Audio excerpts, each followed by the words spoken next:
फिर से स्वागत है नई वीडियो में। मैं हूं अभी। आप देख रहे हैं इकोनॉमिक नॉलेज चैनल।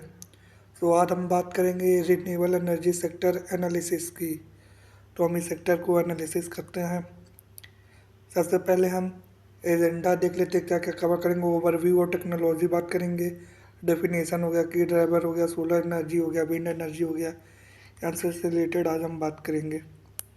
फिर हम इंट्रोडक्शन टू रिन्यूएबल एनर्जी देखते हैं। Understanding the significance of renewable today देखते हैं। तो सबसे पहले global renewable energy is essential for world wide, ये तो आम सी बात है। फिर हम देंगे local, vital for community energy solution. Driver में देखते हैं climate change, fuel renewable adoption. फिर है की reason lead renewable development. So overall ये डेफिनेशन है हर लेवल के हिसाब से अलग अलग। फिर हम brief history of renewable energy देख लेते हैं। तो evolution of technologies over the decade, a timeline showcasing key advancement and renewable। फिर हम देखते हैं कि करंट ग्लोबल एनर्जी, तो role of renewable in energy protection. Overview of renewable energy contribution today. तो ये है कि मेजर सोलर है, हो गया विंड, हो गया न्यूक्लियर, हो गया कोल, हो गया फॉसिल फ्यूल, हो गया, इन सब बेस पे। फिर है कि रिन्यूएबल एनर्जी टेक्नोलॉजीज़, इसमें हम देखते हैं कि सबसे पहले हम देखते हैं सोलर एनर्जी की। तो मेनली दो ही है, दो बेसिस पे है। एक है कि photovoltaic technology convert sunlight directly into electricity using solar cell. एक है सीएसपी यानी concentrated solar power, uses mirror to focus sunlight generating heat for energy. So ये दो मेन टेक्नोलॉजी पे वर्क करती है सोलर एनर्जी, यानी कि दो वे में हम यूज़ कर सकते हैं। हम कुछ उसके एप्लीकेशन देख लें। जैसे रेसिडेंशियल की बात करें तो home installation, enhance energy efficiency. Commercial use की बात करें तो window reduce energy cost significantly. Utility scale में बात करें तो last plant supply renewable power. Benefit की बात करें तो decrease emission and lower bill. ये फिर हम विंड एनर्जी की टेक्नोलॉजी की बात कर लेते हैं। ये दो बेसिस पे, एक हो गया ऑनशोर, एक हो गया ऑफशोर।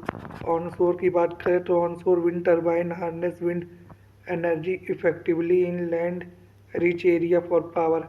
ऑफशोर में बात करें तो wind farm utilise strong sea wind generating substantial energy capacity and efficiency. फिर हम देखते हैं हाइड्रो पावर सिस्टम का। To exploring dam and run of river solution, harness water flow, renewable energy. इसमें हम देखते हैं कि अदर रिन्यूएबल रिसोर्सेज की बात करें, जैसे हो गया biomass, organic material converted to energy, यानी ऑर्गेनिक वेस्ट को एनर्जी में कन्वर्ट। जियो थर्मल की बात करें, heat from earth core harness. Tidal की बात करें तो energy from ocean tide capture.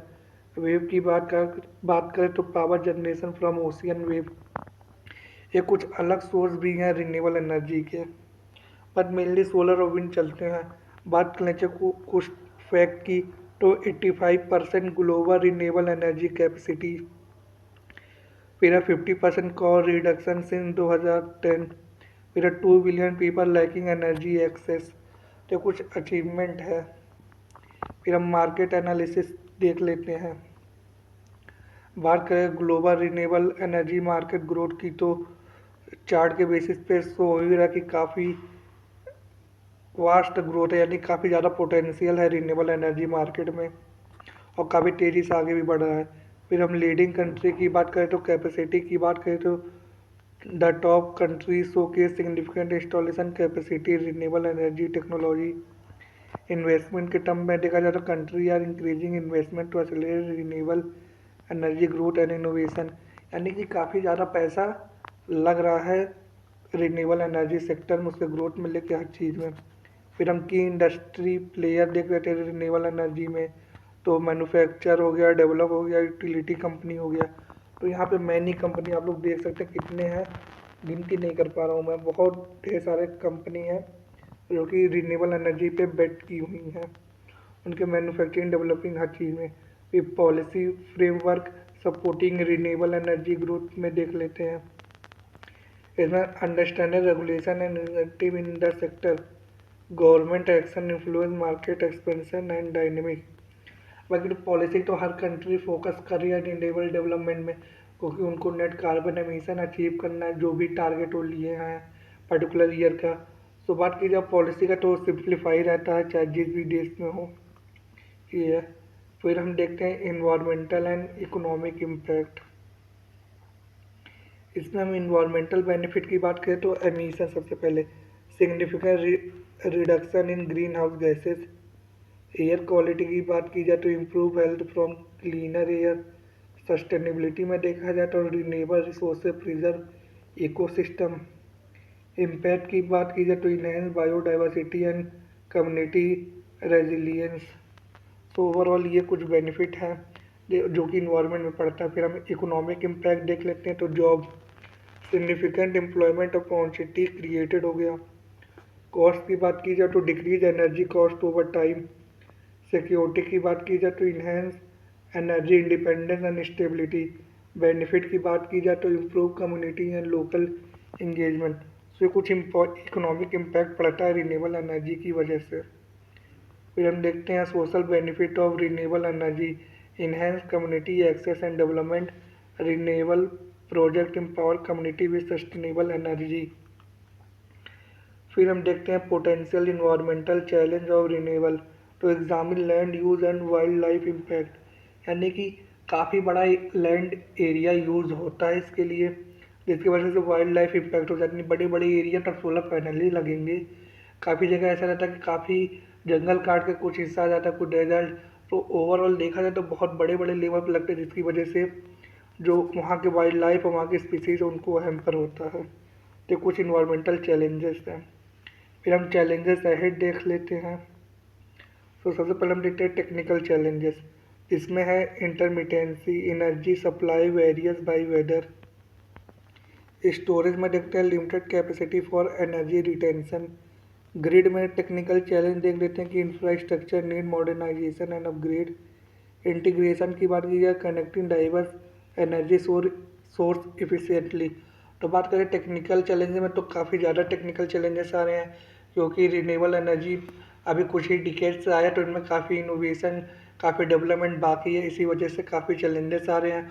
Old way mechanism है हर चीज़ का, तो अब अपग्रेडेशन हो रहा है, इनोवेशन हो रहा है, तो चैलेंजेस आ ही रहे हैं। जैसे जैसे इनोवेशन होगा उसी तरीके से चैलेंजेस कम होते जाएंगे। फिर हम इकोनॉमिक चैलेंजेस देख लेते हैं। कॉस्ट का हो गया हाई इनिशियल इन्वेस्टमेंट कॉस्ट, क्योंकि सोलर पैनल, सोलर जो सेल आते हैं, जो मॉड्यूल आते हैं, वो काफ़ी एक्सपेंसिव आते हैं, जिसकी वजह से जो इन्वेस्टमेंट वो बहुत ज़्यादा करनी पड़ जाती है। फिर हम देखते हैं फाइनेंसिंग, तो limited access to funding sources. आम सी बात, जब ज़्यादा पैसा लगे तो फाइनेंसिंग में भी प्रॉब्लम आएगी। पॉलिसी की बात की जाए uncertain regulation hinder investment confidence, क्योंकि बहुत बड़े लार्ज अमाउंट में पैसा लग रहा है, कुछ भी पॉलिसी चेंज होती है जिसकी वजह से बहुत ज़्यादा पैसा रिस्क में आ जाता है, तो ये भी काफ़ी बड़ा चैलेंजेस है पॉलिसी का। फिर मिटिगेशन की बात की जाए तो strategies to overcome this challenges, से मेनली है इकोनॉमिक चैलेंजेस के।